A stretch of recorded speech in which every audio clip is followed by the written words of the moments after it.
ऐसा मेरे साथ हुआ ऐसा किसी की बेटी के साथ ना हो। मुझे न्याय चाहिए और जिन्होंने ये कार्रवाई की है मेरी बेटी के साथ गंदगी की है उनको सख्त सख्त सजा मिलनी चाहिए। तभी मेरी आत्मा को मेरी बेटी की आत्मा को शांति मिलेगी सर। परेशान थी बहुत ज़्यादा। मेरे से बहुत बातें हुई थी पर कुछ बातें छुपा रही थी। मैं बोली काजल कुछ बात हुई है क्या बेटा? कह रही है मौसी बस ऐसे ही है, मुझे मेरा मन नहीं लग रहा यहाँ पे।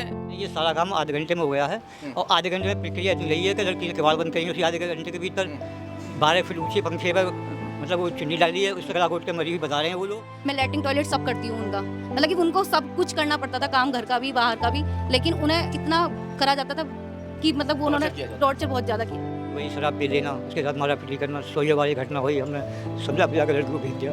ये मुझे भेज ही नहीं रहे हैं ये लोग यहाँ से। मैं बोली कोई नहीं, तुम मुझे बता, मैं आज आ रही हूँ लेने के लिए, मैं ले जाऊँगी तुम्हें। कह रही मौसी मुझे जाने नहीं देगा।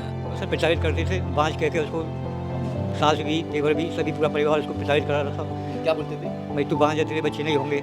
आज एक और बेटी पोस्टमार्टम हाउस में रखी हुई है। ऐसा प्रतीत होता है जैसे कि पोस्टमार्टम हाउस सिर्फ बेटियों के लिए बना हुआ है। हर तीसरे दिन एक नई बेटी यहाँ रखी रहती है और बेबस और लाचार पिता, बहनें, बुआ, तमाम जो परिवार है वो यहाँ मौजूद होता है। मैं इस वक्त बुलंदशहर के जिला अस्पताल में मोर्चरी पर मौजूद हूँ और पिता से बात कर लेते हैं। आरोप है कि जो बेटी है उसकी शादी को लगभग 9 वर्ष बीत चुके हैं, मगर 9 साल होने के बाद भी उसे कोई बच्चा नहीं हुआ। उसे यातनाएं दी जा रही थी, उसे बार बार ये कहा जा रहा था कि तुम बांझ हो, और भी बहुत सारी बातें हैं। थोड़ा उन्हीं से मालूम करते हैं। सबसे पहले मैं चलो उनसे बात करूंगा।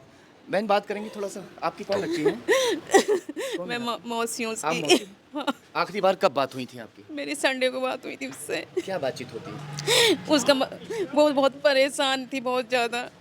मेरे से बहुत बातें हुई थी पर कुछ बातें छुपा रही थी। मैं बोली काजल कुछ बात हुई है क्या बेटा? कह रही है मौसी बस ऐसे ही है, मुझे मेरा मन नहीं लग रहा यहाँ पे। मैं बोली क्यों? कह रही मुझे घर जाना है। मैं बोली चली जा, पापा से बात कर ले एक बार, चली जा। कह रही है ना पापा के मुझे भेज ही नहीं रहे हैं ये लोग यहाँ से। मैं बोली कोई नहीं, तुम मुझे बता, मैं आज आ रही हूँ लेने के लिए, मैं ले जाऊँगी तुम्हें। कह रही मौसी मुझे जाने नहीं देगा। फिर फ़ोन काट दिया उसने। ये बात हुई थी मेरी आखिरी बार तो यही हुई उससे। कोई बात किस नहीं। तरह की ऐसी बातें बताते थे? जैसे बच्चा नहीं हुआ था तो क्या उसको कहा जाता था? वो कहती थी बच्चा नहीं होते, मुझे बोलते हैं समोसे। उसकी सास ने भी मुझसे 3-4 दिन पहले बात करी थी कि मेरे बेटे की शादी नहीं हुई, एक करके बच्चे नहीं हो रहे। मैंने बोला कोई बात ना बहन जी, ये तो किस्मत का लेखा है, तो आगे कब समय मिलेगा पता भगवान कब किसकी। काजल। काजल की उम्र क्या होगी? 28-30 साल की 28-30 के लगभग जी। कभी काजल ने ये बताया कि मुझे तांसा जा रहा है, मुझे जो है ऐसी जी वो बोलती थी मौसी मैं बहुत दुखी हूँ, मैं किससे कहूँ, मैं बहुत ज़्यादा दुखी हूँ, मैं कोई सुन मैं किससे कहूँ, मैं किसी से नहीं कह सकती। मैंने क्या कहते थे ससुराल वाले? वो एक तो कमाता नहीं था, एक दिन कमाता था, दूसरे दिन घर में रहता, पीता ज़्यादा था, दारू ज़्यादा पीता था। आपसे बात हुई थी भाई हो ना? हाँ जी। क्या नाम है आपका? निखिल। जैसे बहन से बात हुई है तो उसकी आवाज़ भी कुछ इस तरह की सी। आपसे जैसे रिकॉर्डिंग हमने सुनी है, वो कह रही है कि मुझे आके ले जाओ, हैं? जी। क्या क्या मान के चल रहा है? जी इन्होंने मारा है। क्या? उन्होंने मेरी बहन को मारा उन्होंने, जीजा जी ने। आप बताइए, आप कहाँ के रहने वाले हैं और बेटी की शादी कहाँ की थी? आपका क्या नाम है? मेरा नाम महेश है। महेश जंगेबाद का रहने वाला हूँ। बेटी की शादी शादी में की थी। शाना। जी। किसके साथ? ये जितेंद्र नाम का एक लड़के हैं उनके साथ। जितेंद्र। जी। क्या हुआ? क्या वो सब प्रचारित करते थे बाँझ कह के उसको, सास भी देवर भी सभी पूरा परिवार उसको प्रचारित करा रहा था। क्या बोलते थे? भाई तू बाँझ है तेरे बच्चे नहीं होंगे और हम पे भी दबाव डालते थे। हमने कहीं भी गोली दे देंगे कि हम तो अपना मन चलाएंगे, बार कैसे चलेगा। सुबह ही शराब पी लेना उसके साथ मारा पीटी करना सोये वाली घटना हुई। हमने समझा पिला कर लड़की को भेज दिया। अब के बाद नहीं होगी, अब के बाद नहीं होगी। अब आप क्या चाहते हैं? जी मैं ये चाहता हूँ और मेरा योगी सरकार से भी नम्र निवेदन है कि जैसा मेरे साथ हुआ ऐसा किसी की बेटी के साथ ना हो। मुझे न्याय चाहिए और जिन्होंने ये कार्रवाई की है मेरी बेटी के साथ गंदगी की है उनको सख्त सख्त सजा मिलनी चाहिए। तभी मेरी आत्मा को मेरी बेटी की आत्मा को शांति मिलेगी सर।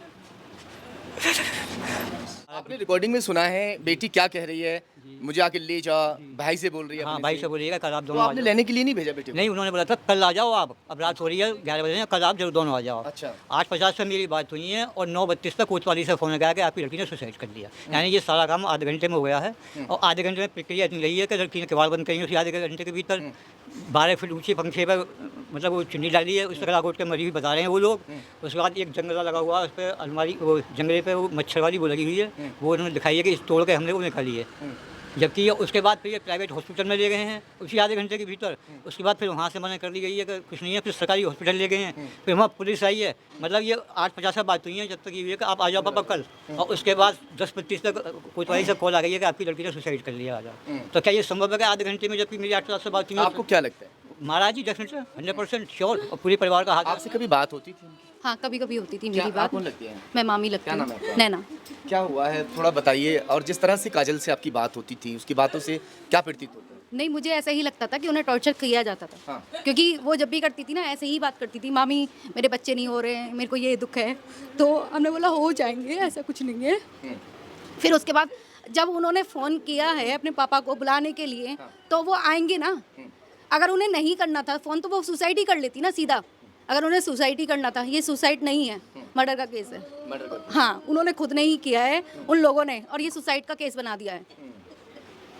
क्योंकि हमें नहीं लगता किसी भी वजह से। जैसे बच्चे नहीं हुए थे काजल को, तो कभी काजल ने ऐसा बताया कि मुझे वो गोद लेना भी चाहती थी कि मैं गोद ले लेती हूँ, उनकी बात भी करी थी, तो एग्री नहीं थे ना ऐसे, क्योंकि किसी ससुराल वालों की तरफ से कोई उसे प्रताड़ना दी जाती थी क्या? नहीं, ऐसा तो कुछ नहीं था। नहीं, लेकिन प्रताड़ना दी जाती थी क्या? हाँ, उन लोगों को बहुत ज़्यादा बोलते थे वो कि हम लोग बच्चे क्यों नहीं हो रहे हैं, ऐसा क्या है, कोई वजह है, दिखाओ कहीं। यहाँ भी रह के गई थी वो काफ़ी टाइम तक। यहाँ भी लॉकडाउन में फिर उनकी खुशामद करके लेके भी गए थे, मतलब कि खाना पीना बनाने के लिए चाहिए था। तो आखिरी बार कब उनको बात हुई मेरी आखिरी बात जब हुई थी, जब उनकी माँ, वो मेरी सास ही एक्सपायर हुई है 1 महीने पहले, अच्छा। तभी बात हुई थी। जब नॉर्मल था सब? वो नहीं, उनकी सास आई थी उनके साथ, लेकिन वो उनकी भी वही बता रही थी कि मेरी सास की बहुत तबीयत खराब है मामी, मैं लैट्रिन टॉयलेट सब करती हूँ उनका। मतलब कि उनको सब कुछ करना पड़ता था, काम घर का भी बाहर का भी, लेकिन उन्हें इतना करा जाता था कि मतलब वो उन्होंने टॉर्चर बहुत ज़्यादा किया था। चलिए खैर, फिलहाल बेटी का शव जो है वो पोस्टमार्टम हाउस में है। पोस्टमार्टम रिपोर्ट आएगी, रिपोर्ट में ही साफ हो पाएगा कि मामला हत्या का है या फिर कुछ और। वजह चाहे जो भी रही हो, मौत का कारण चाहे जो भी रहा हो, लड़की को अगर ससुराल में टॉर्चर किया जाए, उसे तांसा जाए, तो ज़्यादातर यही हाल होता है। चलिए खैर, देखते हैं आगे क्या होता है।